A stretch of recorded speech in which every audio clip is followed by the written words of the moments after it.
আচ্ছা, তাহলে আমরা আজকে আরো কিছু ক্লায়েন্ট ধরার ওয়ে দেখবো, তাই না? এখন এই ক্লায়েন্ট ধরার আগে আমরা অ্যাকচুয়ালি কি রিলেটেড সার্ভিস দিয়ে থাকি। যেমন কেউ কেউ শুধু এসইও এক্সপার্ট, কেউ সোশ্যাল মিডিয়া এক্সপার্ট, কেউ হচ্ছে ওয়েব ডিজাইন এক্সপার্ট, হ্যাঁ, আবার কেউ কেউ সফটওয়্যার ডেভেলপার। এখন আমি আমার নিশটাকে চুজ করতে হবে যে আমি আসলে কোন সেকশনে থাকবো। আচ্ছা, যদি তোমরা ডিজিটাল মার্কেটিং এ থাকো, তাহলে ওই ডিজিটাল মার্কেটিং এর নিশ অনুযায়ী কাজ করতে হবে। কি করতে হবে? ডিজিটাল ডিজিটাল মার্কেটিং এর নিশ অনুযায়ী আমার কাজ করতে হবে। ক্লিয়ার? এখন ডিজিটাল মার্কেটিং এর নিশ কয়টা আছে? অতগুলো নাই, অল্প কিছু নিশ আছে। ডিজিটাল মার্কেটিং এর কি আছে? অল্প কিছু নিশ আছে, হ্যাঁ।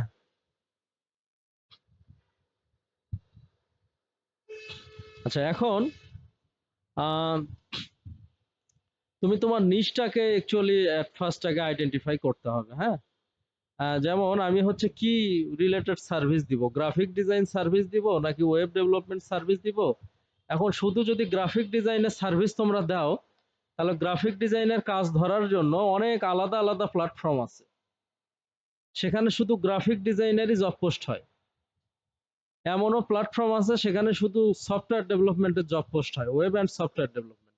আবার এমনও প্ল্যাটফর্ম আছে সেখানে শুধু ডিজিটাল মার্কেটিং এর কি হয়, জব পোস্ট হয়। আবার কিছু কিছু প্ল্যাটফর্মে সব ধরনের জবই পোস্ট হয়, কিন্তু ডিজিটাল মার্কেটিং একটু বেশি পোস্ট হয়। তারপরে কিছু কিছু প্ল্যাটফর্মে দেখা যাচ্ছে সবই পোস্ট হয়, কিন্তু গ্রাফিক ডিজাইনটা একটু বেশি।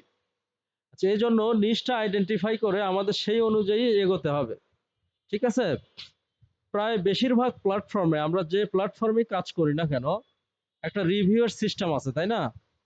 আমরা আপওয়ার্কে যদি কাজ করি ওখানে রিভিউ আছে, যদি পিপল পার আওয়ারে কাজ করি ওখানে রিভিউ আছে, যদি ফাইবারে কাজ করি ওখানে রিভিউ আছে, যদি ওয়েবসাইটেও কাজ করি ওখানেও রিভিউ দেওয়ার একটা সিস্টেম থাকবে, তাই না? যদি আমি গুগল ম্যাপে কাজ করি তাহলে গুগল ম্যাপে আমার কোম্পানিটা যদি থাকে ওইখানেও রিভিউ দেওয়ার একটা ওয়ে আছে, অর্থাৎ ফিডব্যাক। আমি লিঙ্কডইনে কাজ করব, ওখানেও কি প্রায় most of the freelancing platform অথবা মেথডে আমার রিভিউ দেওয়ার একটা ওয়ে থাকে। কি থাকে? রিভিউ দেওয়ার একটা কি থাকে? ওয়ে থাকে, হ্যাঁ। এখন আহ, আমরা যে আচ্ছা, এখন এই রিভিউ গুলো কেমনে শো করে আমরা দেখে আসি, তাই না? তাহলে সিম্পলি আমি পিপল পার আওয়ারে যাব। কোথায় যাব? পিপল পার আওয়ারে যাব, হ্যাঁ।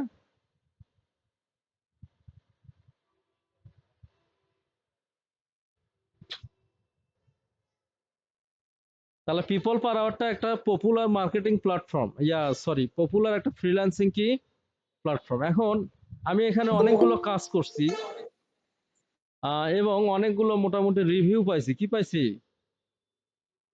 অনেকগুলো রিভিউ পাইছি, হ্যাঁ।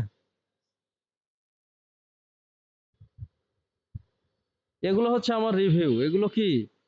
এই যে গ্রেট ওয়ার্ক, তারপরে গ্রেট ওয়ার্ক, হ্যাঁ, তারপরে মোটামুটি once again, excellent work, 5 star. এই স্টার গুলো হচ্ছে রিভিউ। তুমি কেমন সার্ভিস পাইলা, হ্যাঁ। Client basically 5 up to 10। সাধারণত কোনো কোনো প্ল্যাটফর্ম 5 থেকে শুরু করে, আর কোনো কোনো প্ল্যাটফর্ম 10 থেকে শুরু করে, হ্যাঁ। তো বেশিরভাগ প্ল্যাটফর্ম 5 থেকে শুরু করে। যদি দেখা যাচ্ছে 5-এর মধ্যে 5ই দেয় তাহলে ফিডব্যাকটা অনেক ভালো।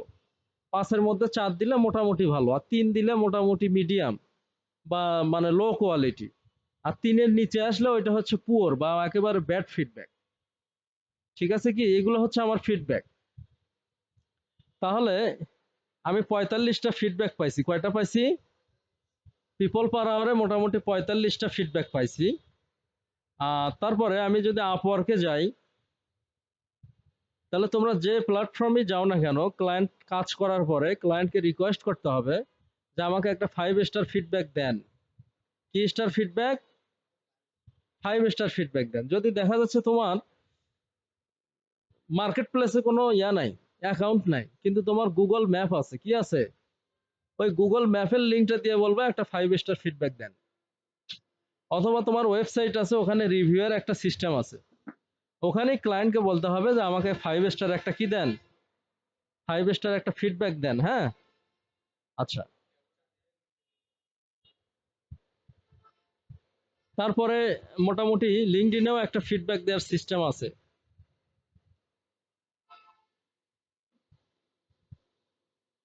আবার অনেক সময় যে আমরা কাজ করি না, বেশিরভাগ ক্লায়েন্ট বলে যে তুমি যে কাজ করছো, হ্যাঁ তুমি যে কাজ করছো আসলে কাজগুলো কেমন করছো, তোমার কোনো ক্লায়েন্টের ফিডব্যাক থাকলে তুমি দেখাও। রেফারাল ক্লায়েন্ট চাই, কি চায়? রেফারাল ক্লায়েন্ট চায়, হ্যাঁ। আচ্ছা, এইখানে দেখো আমার যে প্রোফাইলটা আছে এখানে ফিডব্যাক আছে, কি আছে? ফিডব্যাক আছে।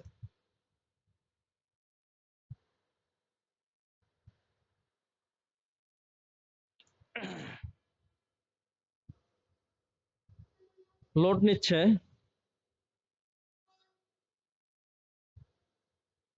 নেটের খুব খারাপ অবস্থা। আচ্ছা, মোটামুটি আসছে। এইখানে এগুলো হচ্ছে আমার ফিডব্যাক। এই যে 5 এর মধ্যে 5, অর্থাৎ 5 এর মধ্যে কত? 5। এই যে কাজগুলো যে আমি করছি, ক্লায়েন্ট আমাকে কি দিছে? আমি 90টা জব করছি এই প্রোফাইলটাতে। কি 90টা জব করছি, 20 এর উপরে ইনকাম করছি। এটা দেখা যাচ্ছে আমার এক রিলেটিভের প্রোফাইল, ঠিক আছে।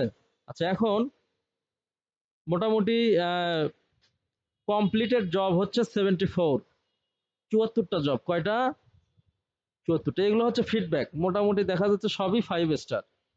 এখানে আবার এই যে এটা মোটামুটি খারাপ, 3.2।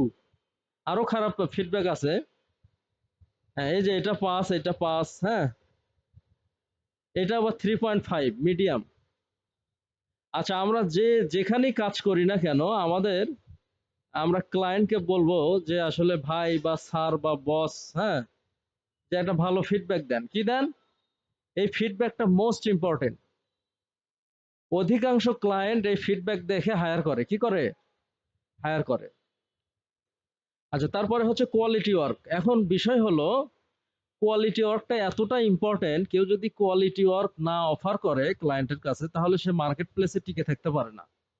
আমি নন স্টপ ক্লায়েন্ট ধরতেছি, আপওয়ার্ক থেকে ধরতেছি, পিপল পাওয়ার থেকে ধরতেছি, ধরে দেখা যাচ্ছে কাউকেই আমি স্যাটিসফাই করতে পারতেছি না, ব্যাড কোয়ালিটি কাজ অফার করতেছি, অর্থাৎ কাজের কোয়ালিটি আমার খুবই খারাপ।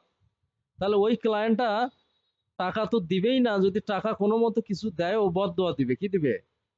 হ্যাঁ, ওইখানে তুমি টিকে থাকতে পারবে না, তোমাকে একটা ব্যাড ফিডব্যাক দিবে, কি দিবে? খারাপ ফিডব্যাক দিবে, হ্যাঁ। তুমি 5 থেকে 10টা এরকম নন স্টপ যদি ক্লায়েন্টের খারাপ কাজ করো, তোমার প্রোফাইল শেষ।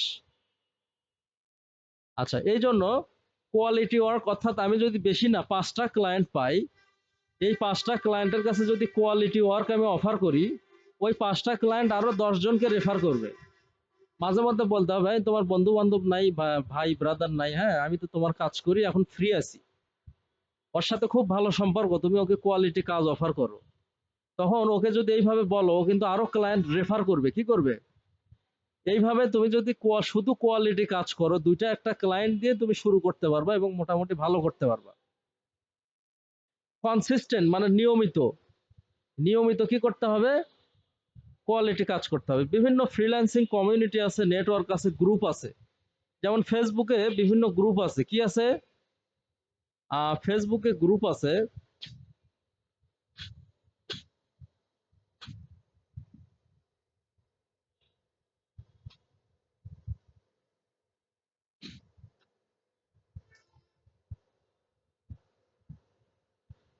এই গ্রুপটাতে আমি জয়েন করছি, এসইও গ্রুপ। কি গ্রুপ? এইখানে বিভিন্ন ধরনের এসইও জব পোস্ট হয়। কি পোস্ট হয়? এইখানে দেখো, এই একটা জব পোস্ট করছে। তুমি কি এই সাইটগুলোতে পোস্ট করতে পারবা নাকি, ব্যাকলিঙ্ক করতে পারবা নাকি, বা কন্টেন্ট মার্কেটিং করতে পারবা কিনা? হ্যাঁ, এই যে দেখো বিভিন্ন ধরনের গ্রুপে ইউএসএ সাইট দরকার, হেলথ এবং ফিটনেস রিলেটেড কি দরকার? ইউএসএ ওয়েবসাইট দরকার, বাজেট হচ্ছে হাই। তাহলে এই গ্রুপগুলোতে তুমি যদি জয়েন করো বা এই কমিউনিটিগুলোতে যদি জয়েন করো, যখনই একটা করে জব পোস্ট হবে তুমি তাদেরকে কি করবা? মেসেজ করবা। কি করবা? মেসেজ করবা, হ্যাঁ। এইভাবে এই ক্লাসটা কিন্তু খুব ইম্পর্টেন্ট। কারণ আমরা যাই করি না কারণ মেইন উদ্দেশ্য হচ্ছে ক্লায়েন্ট ধরা। ক্লায়েন্ট ধরে টাকা ইনকাম করা, সেই ক্লায়েন্ট ধরার ক্লাসটা আমি করাচ্ছি। এরপরে যে ক্লাসগুলো হবে সেগুলো খন্ড খন্ড, হয়তো মার্কেট প্লেসের ক্লাস হবে, লিঙ্কডইন থেকে কিভাবে ক্লায়েন্ট ধরতে হয় স্পেসিফিক আলাদা আলাদা করে দেখানো হবে। কিন্তু টোটাল যে ক্লায়েন্ট ধরার ওয়েটা, হ্যাঁ, মোটামুটি আমরা মোটের উপর যেটা দেখাচ্ছি সেটাই 2টা ক্লাসে। পরের ক্লাসটা হবে অফ পেজ এসইও, এটা আরো ইম্পর্টেন্ট। ঠিক আছে, অনেক হাজার হাজার ডলার ইনকাম করা যায় লিঙ্ক বিল্ডিং বা অফ পেজ এসইও করে। আচ্ছা, এখন তারপরে হচ্ছে আমরা যেখানে যে প্রোফাইল করি না কেন, আমাদের প্রোফাইলটা কমপ্লিট করতে হবে। কি করতে হবে? অর্থাৎ আপওয়ার্কে যদি আমরা প্রোফাইল করি 50% করি, জব কিন্তু পাবো না। যেখানেই করি আমরা প্রোফাইলটা কমপ্লিট করব 100%।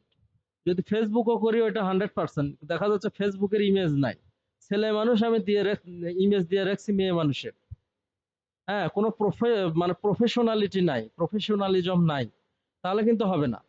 একটা প্রোফাইল এ টু জেড আমি যেই রিলেটেড প্রোফাইল করব সেই রিলেটেড টাইটেল, সেই রিলেটেড ডিসক্রিপশন, সেই রিলেটেড ইমেজ, সেই রিলেটেড পোর্টফোলিও, সেই রিলেটেড ট্যাগ, সেই রিলেটেড স্যাম্পল, সেই রিলেটেড ভিডিও, সেই রিলেটেড কি অডিও, আমি এ টু জেড ওই রিলেটেড অ্যাড করব। অর্থাৎ আমি প্রোফাইল করছি এসইওর, স্যাম্পল দিয়ে রাখছি সোশ্যাল মিডিয়া মার্কেটিং এর, কাজ করছি আবার ডাটা এন্ট্রি, আবার ভিডিও একটা রিজিউম করছি, সেটা তো আবার রিজিউম দিছি ওয়েব ডিজাইনের। এই ধরনের প্রোফাইল দেখলে ক্লায়েন্ট কবে একটা পাগল, উল্টাপাল্টা 69। হ্যাঁ, প্রোফাইলের একটা ট্রেন্ড থাকবে, ধারা থাকবে। অর্থাৎ যে যে আমরা তো দেখাবোই, সম্ভবত ওই জান্নাতির প্রোফাইল করা হয়েছে, তো অফ পেজ এসইওটা যখন কমপ্লিট হবে তখন আমরা একটা সিবি করে দিব। কি করে দিব? সিবি করে দিয়ে ওই তখন থেকেই স্টার্ট হবে। প্রত্যেক ক্লাস 2-3টা ক্লাসের পর পরই ওই সিবি কিভাবে সাবমিট করতে হয়, কিভাবে অ্যাপ্লাই করতে হয়, তোমরা যাতে প্রথম থেকেই জব নামাইতে পারো। ভয়ের তো কিছু নাই, ভয়ের কি আছে এখানে? হ্যাঁ, অ্যাপ্লাই করতে করতে ঠিকই কাজ পাওয়া। একটা কাজ যদি পাও, এক কাজ থেকে 1 কোটি 2 কোটি টাকাও আসতে পারে। সেটা আল্লাহ, মানে রিজিকের মালিক আল্লাহ, তাই না? এখন বসে থাকলে কি আর আল্লাহ দিবে? বসে থাকলে কিন্তু দিবে না। তুমি ছাদের ওপর থালা নিয়ে বসে থাকো, তো দেবে নাকি কেউ? আল্লাহ পরিশ্রম করতে বলছে। কি করতে বলছে? হ্যাঁ, সঠিক লাইনে পরিশ্রম করতে বলছে। এখন তাহলে আমাদের প্রোফাইলটা, আমাদের ট্যাগ গুলো, হ্যাঁ, আমাদের প্রাইসিংটা দেখা যাচ্ছে এটা প্রপারলি সেট করতে হবে।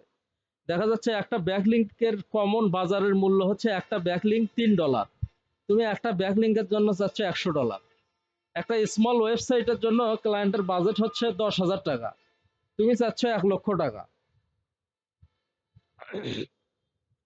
আবার একটা সফটওয়্যার বানানোর রেট 30,000 টাকা, তুমি চাচ্ছ 10 লাখ টাকা। এই প্রাইসিংটা যদি না বোঝো তাহলে কাজ পাবা না। যদি ভুলক্রমে প্রাইসিংটা বেশি বলে ফেলো, ক্লায়েন্ট কিন্তু অনেক সময় লাভ দেয়, হ্যাঁ এত প্রাইস, তো বুঝতে হবে ওই ক্লায়েন্টের আসলে যে প্রত্যাশা তার থেকেও আমি অনেক বেশি বলে ফেলছি। তখন তুমি ওইখানে একটু টেকনিক্যালি বলবা যে, ও সরি, আসলে তুমি কি এইটাই চাচ্ছ না এই যে এইটা চাচ্ছ, আমি তো ভাবছি যে টোটালটা। তখন বলবেন না আমি তো দেখা, তখন বলবা তুমি কি আসলে কতগুলো পেজ চাচ্ছ, 50টা পেজ না 100 পেজ? তখন ক্লায়েন্ট বলবে না আমার তো আসলে অতগুলো পেজ নাই, 5-10টা। ও আচ্ছা আচ্ছা, আমি ভাবছি 50-100 পেজ, সেই হিসাবে বাজেটিংটা করছি। তাহলে আমার মোটামুটি, ধরো তুমি বলছো $500, ক্লায়েন্ট $500 বলার পরে লাভ দিয়ে উঠছে, তখন এইভাবে টেকনিক্যালি বাজেটটা কমাবা। অন্য একটা আবার বলবা না যে না আসলে তোমার বাজেট কত বা তুমি কেন, তখন মানে ও তোমার সাথে আর যোগাযোগই করবে না। হ্যাঁ, তখন টেকনিক্যালি 500 থেকে 200-তে নিয়ে আসবা, নিজে ছোট হবা না। তো আবার কোনো ক্লায়েন্ট বাজেট বলার পরে নাক সিটকাবে, এত কম, তখন ওই কম বাজেটেও হায়ার করবে না। তখন ওকেও টেকনিক্যালি ক্যাপচার করতে হবে যে আসলে তোমার পেজ কয়টা, একটা না দুটা। তখন ক্লায়েন্ট বলবে যে না পেজ তো আমার 10-15টা। ও আচ্ছা, আমি তো ভাবছি দুইটা একটা। তাহলে বাজেট এই যে আর একটু বেশি। এই যে এইভাবে টেকনিক। ঠিক আছে, আর বাজেটিংটা খুব গুরুত্বপূর্ণ। তুমি দেখা যাচ্ছে $50 কাজ বাজেটিং করলে $200 তুমি পাবা না, কারণ ফ্রিল্যান্সিংটা অনেক কম্পিটিটিভ। আচ্ছা, তারপরে এই মার্কেট প্লেস গুলোতে সবসময় ইনগেজড থাকা লাগবে। আমার আপওয়ার্কের প্রোফাইল হোক, ফাইবারের প্রোফাইল হোক, আমি ফোনেও কানেক্টেড থাকবো, ল্যাপটপেও কানেক্টেড থাকবো, প্রতিদিন অ্যাটলিস্ট একবার দুইবার করে ভিজিট করব। কারণ আমি দেখা যাচ্ছে আমি ফোনে কানেক্টেড নাই, বা আমি ইমেইলে কানেক্টেড নাই। হ্যাঁ, ক্লায়েন্ট আমাকে মেসেজ করে বসে আছে 3 দিন আগে, 3 দিনে দেখা যাচ্ছে ওই হায়ার করে কাজও তুলে ফেলবে।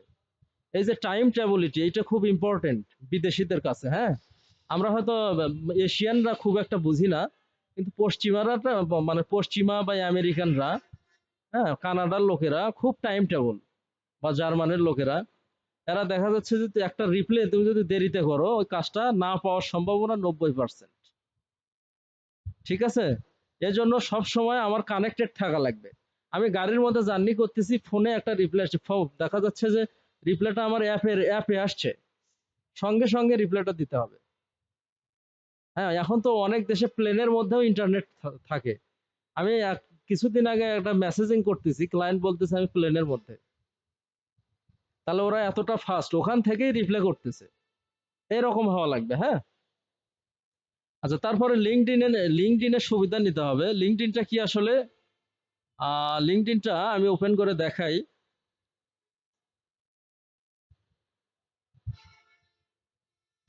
লিঙ্কডইনটা মোটামুটি টপ যে 10টা প্ল্যাটফর্ম, আমার মনে হয় লিঙ্কডইন হচ্ছে তার মধ্যে একটা।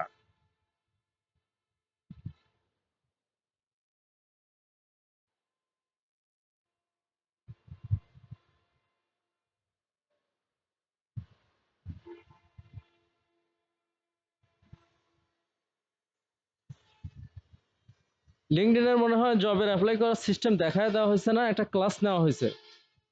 আচ্ছা, ওই ক্লাসটা তোমরা দেখবা আর কি। লিঙ্কডইনে সাধারণত অনেক ধরনের ফিচার আছে, তার মধ্যে জবের ফিচারটা হচ্ছে অনেক পপুলার। এছাড়াও লিঙ্কডইনে কি করা যায়, পোস্ট করা যায়, দেখা যাচ্ছে অন্যের পোস্টে লাইক করা যায়, কমেন্ট করা যায়। হ্যাঁ, তারপরে দেখা যাচ্ছে তুমি ওখানে পেজ ক্রিয়েট করতে পারবা, অ্যাড রান করতে পারবা, মানে অ্যাজ লাইক সোশ্যাল মিডিয়ার যত ফিচার মোটামুটি সবগুলোই পাওয়া যায়। যেমন ফেসবুক, হ্যাঁ, কিন্তু ফেসবুকের কোনো জবের জন্য কোনো সিস্টেম নাই আলাদা করে। তো লিঙ্কডইনে সাধারণত জব পোস্ট করা যায়, কি করা যায়, এবং ওই জবে অ্যাপ্লাই করা যায়, ওই জবে কি করা যায়, এবং করার পরে একটা জব করার পরে ক্লায়েন্টের কাছ থেকে ফিডব্যাকও নেওয়া যায়। কি নেওয়া যায়? ফিডব্যাক নেওয়া যায়। হ্যাঁ, তো লিঙ্কডইনের আমার বেশ কিছু ক্লাস নেওয়া আছে, কিভাবে অ্যাকাউন্ট করতে হয় সেটার ক্লাস নেওয়া আছে। তারপরে হচ্ছে কিভাবে জবের অ্যাপ্লাই করতে হয় সেটার ক্লাসও নেওয়া আছে। তোমরা এটা দেখবা আর কি। হ্যাঁ, এই যে জব, এই ফিচারটা দেখা যাচ্ছে না, জব নামের যে ফিচারটা, এইখানে যদি আমি ক্লিক করি তাহলে মোটামুটি এই যে এগুলো হচ্ছে জব। এগুলো কি? এগুলো হচ্ছে জব। হ্যাঁ, লিঙ্কডইনেও তুমি যদি দেরি করে রিপ্লাই করো, জবে অ্যাপ্লাই করার পর সাধারণত তোমার হয় ইমেইলে রিপ্লাই করবে, না হয় লিঙ্কডইনে সরাসরি মেসেজ করবে। হ্যাঁ, এই যে ইজি অ্যাপ্লাই, ওয়ার্ডপ্রেস ডেভেলপার, আমি একটা অ্যাপ্লাই মারা দেখাই, নেক্সট। তারপরে এই যে আমার রিজিউম কোনটা, ওয়েব ডেভেলপমেন্ট, তাই না, নেক্সট। তারপরে কি,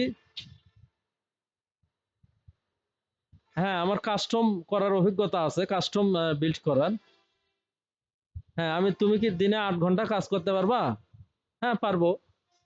দিয়ে সাবমিট করে দিলে একটা অ্যাপ্লিকেশন সেন্ড হয়ে গেল। তাহলে এর থেকে সহজ আর কিছু আছে? মোটামুটি একটা আবেদন করা হয়ে গেল, তাই না? এখন আমরা নেক্সট যে স্টেপটা, সেটা হলো লিঙ্কডইনেও নেটওয়ার্কিং করা যায়। বিভিন্ন ফ্রিল্যান্সার আছে, তাদের সঙ্গে কানেক্টেড হওয়া যায়। কি হওয়া যায়?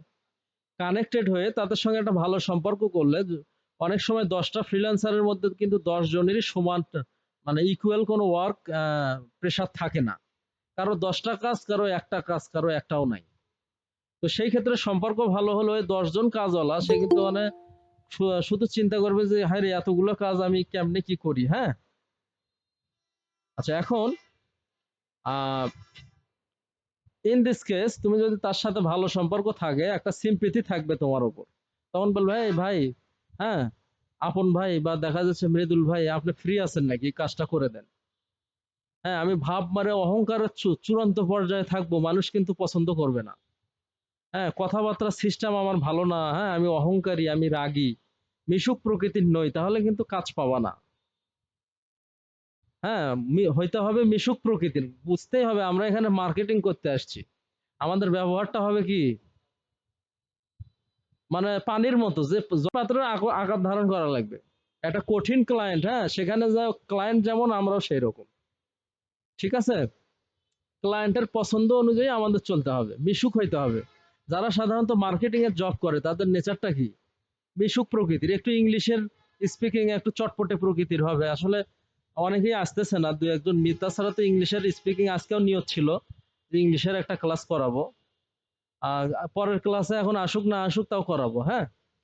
আচ্ছা, একটু মিশুক প্রকৃতির যদি হওয়া যায়, হ্যাঁ, ইংলিশ স্পিকিং একটু যদি ভালো করে তাহলে কাজ পাওয়া যায়। আর মেয়ে মানুষ আরো বেশি কাজ পায়।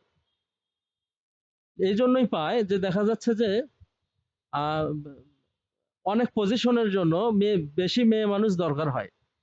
অ্যাডমিন রিলেটেড যে কাজগুলো, হ্যাঁ, এই এই ধরনের কাজের জন্য মেয়েরা বেশি ফিট।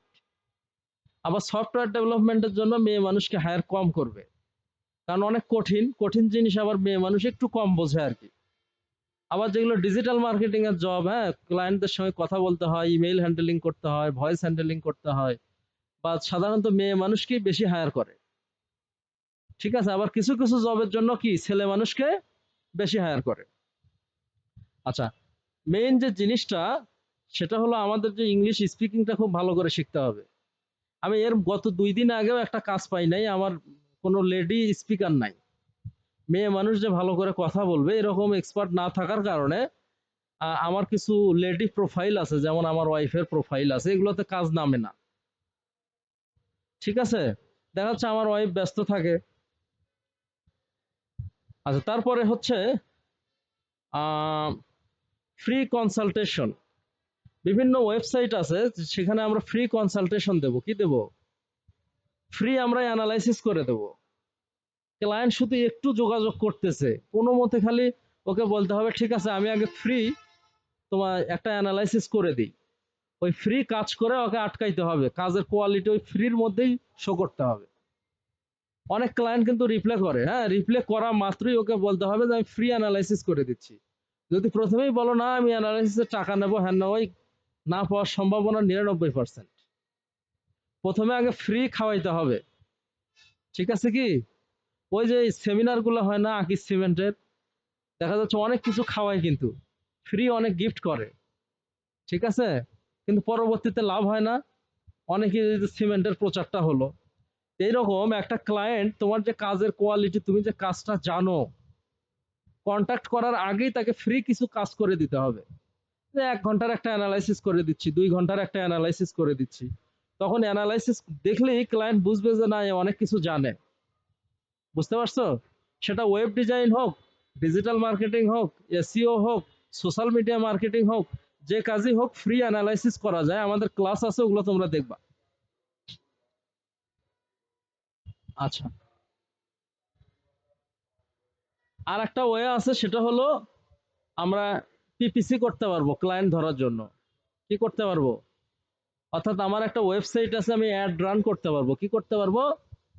অ্যাড রান করে ক্লায়েন্ট ধরতে পারবো। অনেকেই অ্যাড রান করে, অনেকেই হাজার হাজার ছেলে পেলে বা স্টুডেন্ট বা দেখা যাচ্ছে ফ্রিল্যান্সার, তারা অ্যাড রান করে ক্লায়েন্ট ধরে। তোমরাও অ্যাড রান করতে পারবা। আবার কেউ কেউ ক্লায়েন্ট ধরার জন্য লিঙ্কডইন সেলস নেভিগেটর কেনে, লিঙ্কডইনের প্রো ভার্সন কিনে শুধু মেসেজ করে বিভিন্ন জনকে, মেসেজ করে করে ক্লায়েন্ট ধরে। ঠিক আছে, কেউ কেউ ইনস্টাগ্রামের বা টুইটারের প্রো ভার্সন কেনে, কিনে দেখা যাচ্ছে ক্লায়েন্ট ধরে।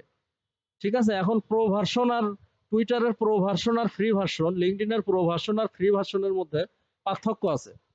ফ্রি ভার্সনে অল্প কিছু মেসেজ দেওয়ার সাথেই তুমি ব্লক, মেসেজ লিমিট করে দাও, সবাইকে মেসেজ দিতে পারবে না। প্রো ভার্সনে সবাইকেই মেসেজ করা যায় মোটামুটি। যে মেথডগুলো দেখানো হলো এই মেথডগুলো এতগুলো লাগবে না, এর মধ্যে যদি 20% বা 30% মেথডও তোমরা অ্যাপ্লাই করো ইনশাল্লাহ অনেক কাজ করতে পারবা। কিন্তু এই মেথডগুলোর মধ্যে মেইন যে দিকগুলো সেগুলো হলো, আমার প্রথমেই ইংলিশ স্পিকিংটা ভালো করে শিখতে হবে। Writing plus speaking, writing plus কি স্পিকিং। তারপরের যে বিষয়টা হলো আমার কাজের স্কিলটা ভালোভাবে গেইন করতে হবে। আমি কাজ জানি না, কাজ নিয়ে বসে আছি, মানুষের বদদোয়া নিতে নিতে তোমাকে আল্লাহ ফালায় দিবে। আল্লাহ আল্লাহ কি ওখানে আর রাখবে না তোমাকে? ঠিক আছে, কারণ ক্লায়েন্টের বদদোয়া নেওয়া, আর ওইভাবে তুমি দেখা যাচ্ছে মার্কেট প্লেসে তো টিকে থাকতে পারবে না। ফিডব্যাক খারাপ দেবে, তোমার প্রোফাইল সাসপেন্ড হয়ে যাবে। সেটা যেখান থেকেই তুমি ধরো। আচ্ছা, আর তারপর হলো আহ, যে ক্লায়েন্ট আমরা ধরবো, এই ক্লায়েন্টকে কনসিস্টেন্ট কোয়ালিটি কাজের অফার করা। বিভিন্ন দিবসগুলো আছে না, তাই না? ঈদ উল ফিতর, ঈদ উল আজহা, মুসলিম ক্লায়েন্টদেরকে উইশ করলা, তারপরে বার্থডে উইশ করলা, ইসলামিক মেথড অনুযায়ী উইশ করলা। এইভাবে ক্লায়েন্টদের সঙ্গে একটা কমিউনিটি বা দেখা যাচ্ছে ভালো সম্পর্ক করতে হবে এবং তাদেরকে কোয়ালিটি কাজের অফার করতে হবে। ঠিক আছে কি? আচ্ছা, তাহলে আর ব্যবহারটা হইতে হবে নরম, কোনো অহংকারী হওয়া যাবে না। মোটামুটি নরম মানে ক্লায়েন্ট যেমন আমাদের ব্যবহারও হবে তেমন। ঠিক আছে কি? ক্লায়েন্টের সঙ্গে মিশুক হওয়া লাগবে। মার্কেটিং করতে গেলে বা ক্লায়েন্ট ধরতে গেলে, ক্লায়েন্ট ধরাও কিন্তু একটা মার্কেটিং। ক্লায়েন্ট ধরা কি? এটাও একটা মার্কেটিং। আমাদের ব্যবহারটা হইতে হবে খুব ওয়েল বিহেভ, সবার সাথে মিশে চলতে হবে। বিশেষ করে যারা ফ্রিল্যান্সার, যারা ক্লায়েন্ট প্রকৃতির লোক, যাদের ওয়েবসাইট আছে, যাদের সফটওয়্যার আছে, যারা কম্পিউটারের সঙ্গে ভালোভাবে কানেক্টেড, যাদের ই কমার্স ওয়েবসাইট আছে, এই ধরনের ব্যক্তির সাথে আমার নিয়মিত ভালো সম্পর্ক রাখতে হবে। মোটামুটি এগুলো, এই ক্লাসটা তোমরা বারবার দেখবা, তাহলে বুঝতে হবে যে কেমনে ক্লায়েন্ট ধরা যায়। আমি মোটামুটি এর সবগুলো মেথডই অ্যাপ্লাই করছি, কম বেশি সব মেথড থেকেই আমি ক্লায়েন্ট ধরছি। তো ঠিক আছে মামুনি,